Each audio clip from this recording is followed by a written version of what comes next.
সকাল সকাল ঘুম থেকে উঠে বেরিয়ে পড়লাম। ঢাকা ছেড়ে চলে যাচ্ছি। ঢাকার আশেপাশেই অনেক সুন্দর একটা গ্রাম বা বিল দেখার জন্য। তো কোথায় যাচ্ছি, কোন গ্রাম বা কোন জেলায়, সেটি আপনাদের সঙ্গে আজকে শেয়ার করব। ঢাকার আশেপাশে যে এত সুন্দর গ্রামের মধ্যে এত সুন্দর একদম বিলবেলাই বা বিলবেলাই নামে যেটা পরিচিত, এটা ওখানটা হচ্ছে আমাদের গ্রামে। আমাদের অধিকাংশ ধানের যে সব জমিগুলা বা আমাদের যে চাষাবাদের যে মূল উৎস, সেটা হচ্ছে বিলবেলাইতে।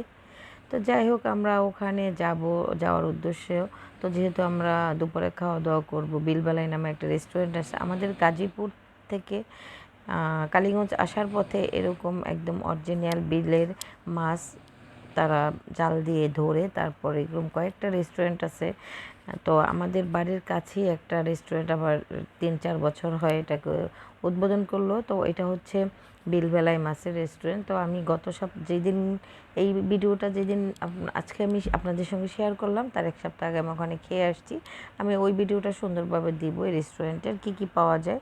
তো যাই হোক, আমাদের ট্রলার ছিল ওই রেডি করা, আমাদের বাড়ি থেকে আসবে। তারপর আমরা ওইখান থেকে ট্রলারে উঠে গেলাম। উঠে আমরা বিলবেলার সৌন্দর্য উপভোগ করার জন্য সবাই ট্রলারে উঠে গেছি। বিশাল বড় একটা ট্রলার, আমরা কয়েকজন, হাতে গোনা 20-22 জন। তো ঘুরতেছি। এটার যে কত আনন্দ, এটার যে কত শান্তি, একমাত্র এই ধরনের বিলে বা গ্রামে গেলে এছাড়া ফিল করা যায় না। কিছু হাওর আছে, বিল আছে। তো ওই বিলের মধ্যে আমাদের এই বিলবেলাটা হচ্ছে গাজীপুরের অন্যতম একটা স্থান। এটা খুব সুন্দর দর্শনীয় স্থান হয়ে উঠছে।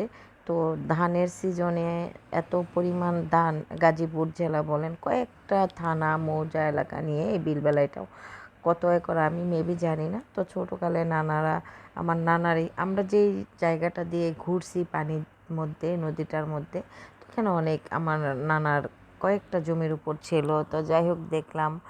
অনেক দিন পরেই বের হয়েছি। গত বছর আমি যাইতে পারি না, এই বছর প্রতি বছর একবার ট্যুর দিই। তো এখানে মাছ, এখন হচ্ছে মাছ ধরবে এরকম ছোট ছোট নৌকাগুলো দিয়ে। এখানে কি বলে এটাকে, রুই মাছ, কাতল মাছ, বোয়াল মাছ, অনেক অসংখ্য মিঠা পানির অনেক মজার মাছ এই বিলে পাওয়া যায়। যারা সারাদিনের ধরে দেখা যায় নিজের ঘরের চাহিদা পূরণ করে, কেউ সংসার চালায়, সব কিছুর উৎস হচ্ছে এই বিলবেলায়। তো যাই হোক, আমরা ঘুরতেছি, দেখতেছি, এত ভালো লাগছে বোঝানো যাবে না। তো আমরা যারা যারা এসছি সবাই অনেক আনন্দ উপভোগ করছি। তো যারাই ঢাকার আশেপাশে আছেন, ঘোরার জন্য একদিন হলেও যেইভাবেই হোক এই বিলবেলায় এসে ঘুরে যাবেন বর্ষার সিজনে।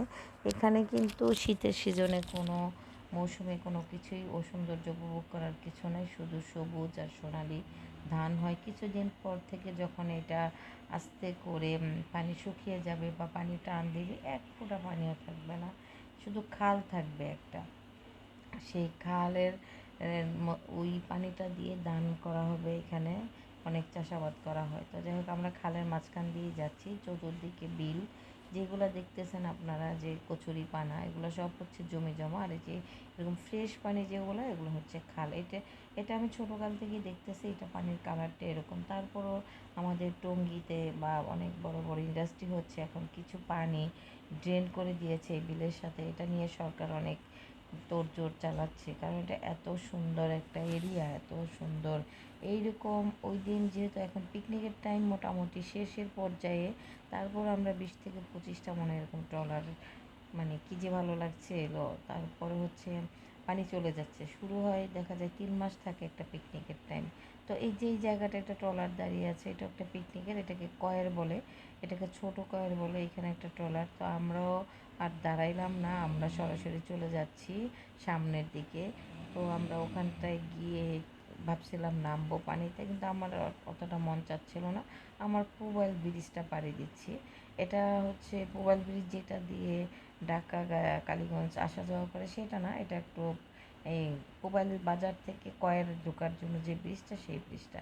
তো যাই হোক, আমি আবার একটু নদী বিলের স্রোত দেখতেছি। এটা এমন একটা উত্তাল বিল ছিল, ছোটোকালে শুনতাম যখন ঝড় বৃষ্টি হইতো, আমার নানারা পুবাইল টঙ্গীতে যখন নাকি বাজার করতে আসতো, ঝড় বৃষ্টি শুরু হলে দেখতাম নানি অনেক চিন্তা করতো, কোনো নৌকা ডুবলে এখান থেকে সহজে তোলা যাইতো না, বা অনেক কুল কিনার ছিল না। তো যাই হোক, আমরা এখানে ঘুরে অনেক আনন্দ পেয়েছি, এত ভালো লেগেছে। তো আপনাদের কাছে কেমন লেগেছে অবশ্যই কমেন্ট করে জানাবেন। ভালো থাকবেন সবাই, আল্লাহ হাফিজ।